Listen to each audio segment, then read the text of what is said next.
اللہ تعالیٰ نے جو انسان پیدا کیے ہیں ان کے مزاج مختلف ہیں. ان میں کچھ لوگ ہوتے ہیں جو قوی ہوتے ہیں ارادے کے، جو فیصلہ کر لیا ڈٹ گئے. کچھ لوگوں میں وہ قوت ارادی اتنی مضبوط نہیں ہوتی، وہ ادھر ادھر سوچتے رہتے ہیں. کچھ لوگ جسمانی طور پر بہت توانا ہوتے ہیں، کچھ لوگ جسمانی طور پر پیدائشی طور پر کمزور ہوتے ہیں. تو اگر کوئی قوت ارادی کمزور رکھنے والا شخص ہے، وہ بھی تو اللہ کی تخلیق ہے، اللہ کا بندہ ہے، خطاؤں کا ظہور ہو جاتا ہے، توبہ کرتا ہے، پھر کچھ عرصے کے بعد پھر خطا کا ظہور ہو جاتا ہے، پھر توبہ کرتا ہے. تو ہم تو یہ سمجھیں گے کہ ایک حد کے بعد پھر اس کی توبہ قبول نہیں ہونی چاہیے. لیکن حدیث سنیے. وعن ابی ہریرہ رضی اللہ تعالی عنہ قال قال رسول اللہ صلی اللہ علیہ وسلم ان عبدا اذنب ذنبا، یقیناً ایک بندہ جو ہے وہ ایک گناہ کرتا ہے. فقال، پھر وہ کہتا ہے رب، اے میرے پروردگار، اذنبت فاغفر لی، مجھ سے گناہ ہو گیا ہے، مجھے معاف فرما دے. فقال ربہ، تو پروردگار یہ کہتا ہے اعلم عبدی ان لہ ربا یغفر الذنب ویاخذ بہ، میرا یہ بندہ یہ جانتا ہے کہ اس کا ایک رب ہے جو گناہ معاف بھی کر سکتا ہے اور سزا دے بھی سکتا ہے. کیا معنی ہوئے؟ گناہ اس نے کیا ہے لیکن جانتا ہے اللہ کو کہ وہ معاف بھی فرما سکتا ہے، تبھی تو وہ اللہ سے معافی کی درخواست کر رہا ہے. اس کے اس جاننے کی بنیاد پر، اس کے اس علم کی بنیاد پر، اس کے اس ایمان کی بنیاد پر فرمایا غفرت لعبدی، میں نے اپنے بندے کو معاف کر دیا. ثم مکث ما شاء اللہ، پھر وقت گزرا جتنا کہ اللہ نے چاہا. ثم اذنب ذنبا، پھر اس سے گناہ ہو گئے. فقال رب اذنبت ذنبا فاغفر، پھر کہتا ہے پروردگار مجھ سے گناہ ہو گیا، پھر مجھے معاف فرما دے. فقال ربہ، اللہ فرماتا ہے عالم عبدی ان لہ ربا یغفر الذنب ویاخذ بہ، میرا بندہ ہے نا جو جانتا ہے کہ اس کا ایک رب ہے، ایمان باللہ اس کے اندر ہے، تبھی تو پکار رہا ہے. اور یہ بھی جانتا ہے کہ وہ گناہ معاف بھی کر سکتا ہے اور چاہے تو پکڑ بھی سکتا ہے، سزا بھی دے سکتا ہے. تو فرمایا، اللہ تعالیٰ فرماتے ہیں میں نے فرمایا کہ میں نے معاف کر دیا. ثم مکث ما شاء اللہ، پھر ایک عرصہ گزرا اس کے بعد. ثم اذنب ذنبا، پھر اس نے گناہ کیا. قال رب اذنبت ذنبا آخر، اس نے کہا پروردگار میں نے تو پھر ایک اور گناہ کر دیا، فاغفر لی، مجھے بخش دے. فقال اعلم عبدی ان لہ ربا یغفر الذنب ویاخذ بہ، میرا بندہ جانتا ہے نا کہ اس کا ایک رب ہے جسے وہ پکار رہا ہے، کہ وہ جانتا ہے کہ اسے اختیار حاصل ہے کہ چاہے تو بخش دے اور چاہے تو پکڑ لے. اس کے اس علم، اس ایمان کی بنیاد پر میں نے اسے معاف کر دیا.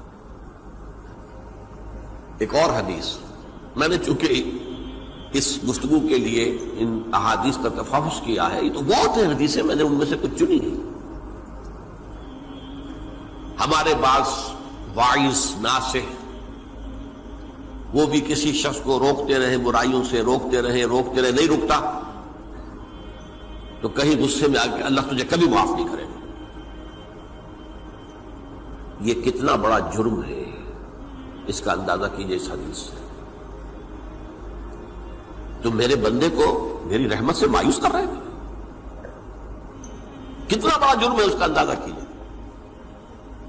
یہ مسلم شریف کی روایت ہے عن جندب، حضرت جندب رضی اللہ تعالی عنہ سے، ان رسول اللہ صلی اللہ علیہ وسلم حدث، کہ اللہ کے رسول صلی اللہ علیہ وسلم نے ایک واقعہ بیان کیا.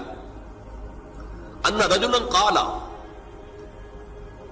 کہ ایک شخص نے یہ کہا واللہ لا یغفر اللہ لفلان، کہ خدا کی قسم اللہ تعالیٰ فلاں شخص کو کبھی معاف نہیں کرے گا. وان اللہ تعالی قال، اس پر اللہ تعالیٰ نے یہ فرمایا منزل الذی یتعلی علیہ، یہ کون ہے جو میرے اوپر حکومت کرنے والا آ گیا، جو میری طرف سے حکم لگا رہا کہ میں کبھی معاف نہیں کروں گا؟ منزل الذی، کون ہے وہ شخص، الذی یتعلی علیہ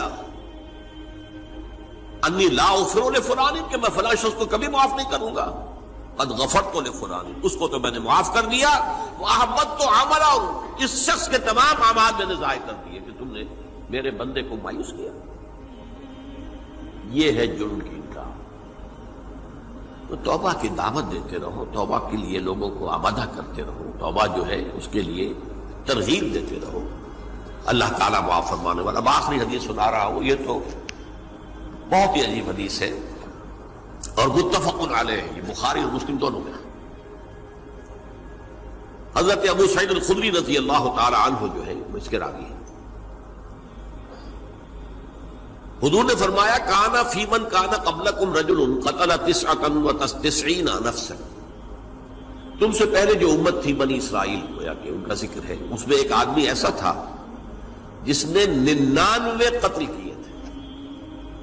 اب آپ اندازہ کیجئے کتنا بڑا گناہ کبیرہ ہے قتل۔ قرآن مجید میں آتا ہے وَكَأَنَّمَا قَتَلَ النَّاسَ جَمِيعًا، اگر ایک انسان کو بھی ناحق قتل کر دیا گیا تو یہ ایسی ہے گویا کہ اس نے پوری نوع انسانی کو قتل کر دیا، اس نے 99 قتل کیا۔ فَهَلْ لَهُ مِن تَوْبَةٍ، پھر اس کے بعد یہ ہوا کہ اس کے اندر توبہ کا جذبہ پیدا ہوا۔ فَسَأَلَ عَنْ أَعْلَمِ أَهْلِ الْأَرْضِ، تو اس نے پھر سوال کیا، لوگوں سے پوچھا کہ زمین میں رہنے والوں میں کون سب سے بڑا عالم ہے۔ فَدُلَّ عَلَى رَاهِبٍ، تو اسے بتایا گیا فلاں راہب فلاں جگہ پر ہے، وہ بہت نیک ہے، بڑا عالم ہے۔ فَأَتَاهُ، وہ اس کے پاس آیا، فَقَالَ أَنَّهُ قَتَلَ 99 نَفْسًا فَهَلْ لَهُ مِن تَوْبَةٍ، انہوں نے کہا دیکھیے راہب صاحب، میں نے 99 انسان قتل کیے، اب مجھے یہ بتائیے کہ میرے لیے توبہ کا کوئی امکان ہے؟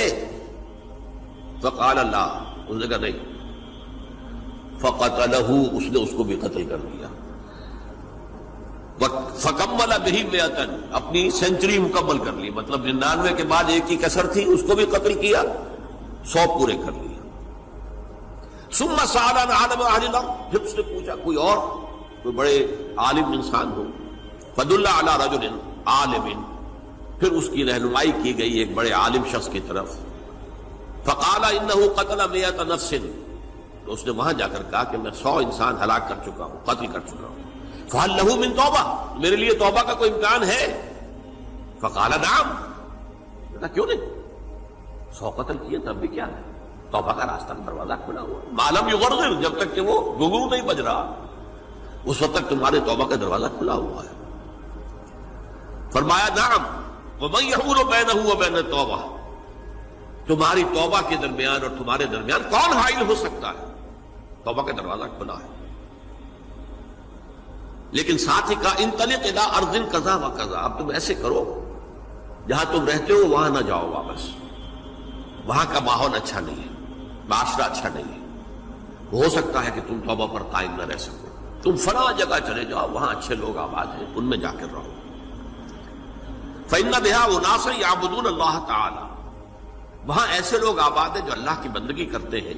فاعبد اللہ معہم، تو تم ان کے ساتھ مل کر اللہ کی بندگی اور پرستش کرو۔ ولا ترجع الی ارضک، اپنی زمین کی طرف اپنے وطن میں واپس بن جاؤ۔ فإنها ارض سوء، وہ بری جگہ ہے۔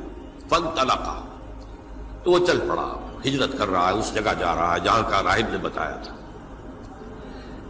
حتی اذا نصف الطریق، جب آدھا راستہ اس نے پورا کر لیا، اتاہ الموت، موت آ گئی۔ فاختصمت فیہ ملائکۃ الرحمت و ملائکۃ العذاب، اب وہ جہنم کے فرشتے بھی آ گئے اس کی جان قبض کرنے کو، اور جنت کے بھی آ گئے۔ فقالت ملائکۃ الرحمہ، رحمت والے جو فرشتے ہیں جنت والے، انہوں نے کہا جا تائبا مقبلا بقلبہ للہ تعالی، یہ شخص توبہ کر کے اللہ تعالیٰ کی طرف ہجرت کر رہا تھا، اس لیے اس کی نیت کی بنیاد پر اب یہ جنتی ہے، لہذا اس کی روح ہم قبض کریں۔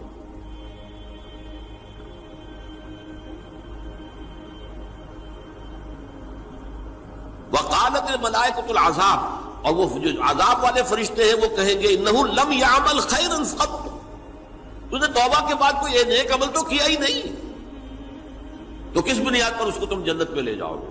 اس کو تو دوزخ میں جانا چاہیے۔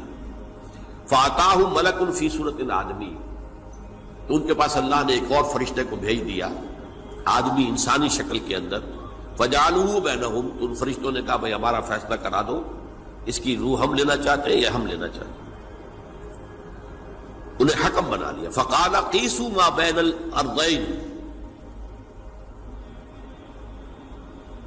فإلی ایتہما کان اقرب، کہ تم فاصلہ ناپ لو جہاں سے وہ چلا ہے اور جہاں جا رہا تھا اور یہاں اس کی موت ہو رہی ہے، تو کون سا فاصلہ زیادہ ہے؟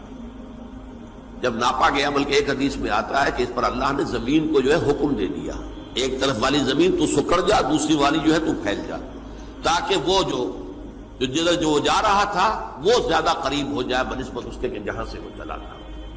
تو اس فیصلے پر پھر جو فرشتے تھے جو کہ رحمت کے فرشتے تھے وہ اس بندے کو لے گئے جنت کے اندر۔ یہ ہے توبہ کی عظمت اور اس کی